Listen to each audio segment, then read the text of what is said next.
araw na ito, ipinagdiriwang natin hindi lang isang milestone kundi isang pamana.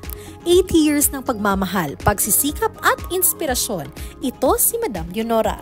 Ever since my childhood, I've been seeing her sa pagiging hardworking mom. Binuhos na niya lahat sa pagkayod. Andyan yung sa kanya yung sipag, yung tiyaga, tsaka dedikasyon sa mga work niya. And yun ang natutunan ko sa kanya. Dahil sa kanyang vision, ang RDL Pharmaceutical Incorporated ay naging isang pinagkakatiwalaang pangalan sa beauty industry. Isang legacy na binuo ng sipag at puso.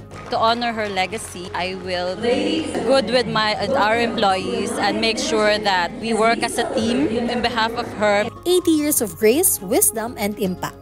Isang buhay na puno ng inspirasyon, isang pamana na mananatili.